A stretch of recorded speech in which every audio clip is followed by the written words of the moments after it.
करें। अमरीकी सदर डोनाल्ड ट्रंप का एक्स पर पैगाम। इसराइल और ईरान के हौसले और जहानत पर मुबारकबाद देता हूँ। उन्होंने जंग को ख़त्म किया। 6 से 12 घंटे में ईरान और इसराइल अपने ऑपरेशंस मुकम्मल करने के पाबंद होंगे, जिसके बाद जंग को ख़त्म समझा जाएगा।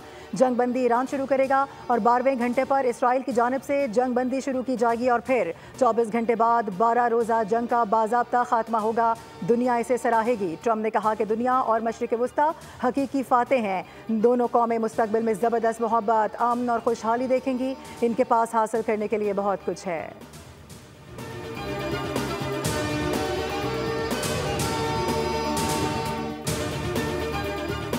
सीज़ फायर ऐलान के बाद इसराइल का जनूबी ईरान पर हमला। करज और राजाई शहर में भी कई ज़ोरदार धमाके सुने गए। इसराइली हमलों में एटमी साइंसदान सिद्दीकी साबिर समेत 9 ईरानी शहीद हो गए।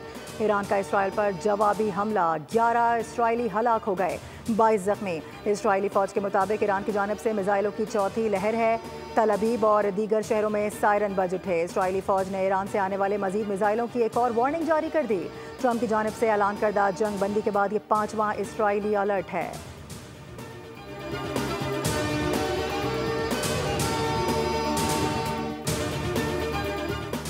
ईरान ने इसराइल के खिलाफ जंग बंदी पर अमल दरामद शुरू कर दिया। तेहरान के वक्त के मुताबिक सुबह 4 बजे कार्रवाइयाँ रोक दी।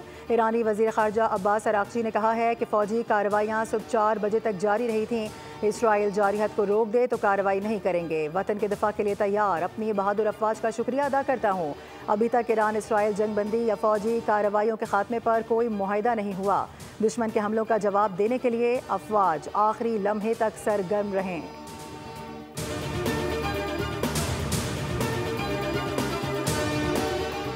इसराइली वज़ीर आज़म ने जंग बंदी का ऐलान कर दिया। नेतन्याहू ने कहा कि दिफा में हिमायत पर डोनाल्ड ट्रंप का शुक्रिया अदा करता हूँ। ईरानी जौहरी ख़तरे के खात्मे में शराकत पर ट्रंप का शुक्रिया। इसराइल ने ट्रंप की जंग बंदी की तजवीज़ से इत्तेफाक किया।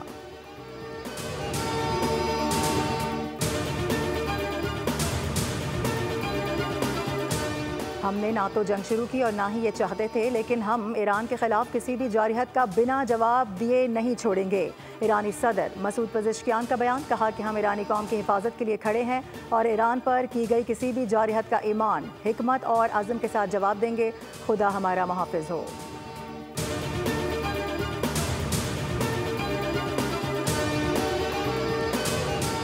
ईरानी सरेंडर करने वाली कौम नहीं। सुप्रीम लीडर आयतुल्लाह ख़ामनाई का जंग बंदी के बाद बयान। कहा कि हमने किसी से ज़्यादती नहीं की, ज़्यादती को किसी भी सूरत कबूल नहीं करते, किसी की ज़्यादती के आगे हरगिज़ सर नहीं झुकाएंगे।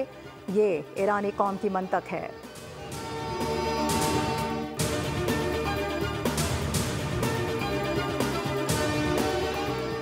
वज़ीर आज़म शहबाज शरीफ से कतर के सफ़ीर की मुलाकात। अमीर कतर और अवाम से इजहार यकजहती। वज़ीर आज़म ने कहा कि कतरी बहन भाइयों और ख़ित्ते की सलामती तहफ़्फ़ुज़ के लिए दुआ गो हैं। मशरिक़ वुस्ता में क़याम के लिए हमेशा बातचीत, सिफारतकारी पर जोर दिया। वज़ीर आज़म शहबाज शरीफ से सऊदी सफ़ीर नवाफ बिन सईद अल मालिकी की भी मुलाकात हुई, जिसमें मशरिक़ वुस्ता की तेज़ी से बदलती सूरत हाल पर तबादला ख्याल किया गया। वज़ीर आज़म ने खादिमुल हरमैन शरीफ़ैन और वली अहद के लिए इन्हें ख्वाहिशात का इजहार किया। वज़ीर आज़म ने कहा कि ख़ित्ते में क़याम के लिए सऊदीया के साथ मिलकर काम करते रहेंगे।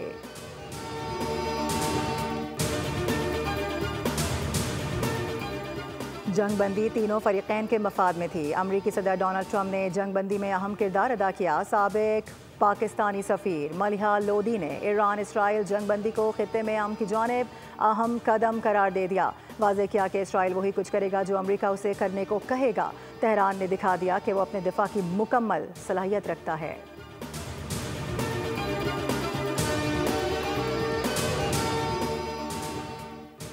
और कोयटा मगरिबी बाईपास पर मुसाफिर बस और रिक्शे में तसादुम के बाद आग लग गई। आग से झुलसकर 6 मुसाफिर जाम बहक हो गए। हादसे में 7 अफराद जख्मी हुए। पुलिस के मुताबिक रिक्शे में पेट्रोल से भरे ड्रम मौजूद थे।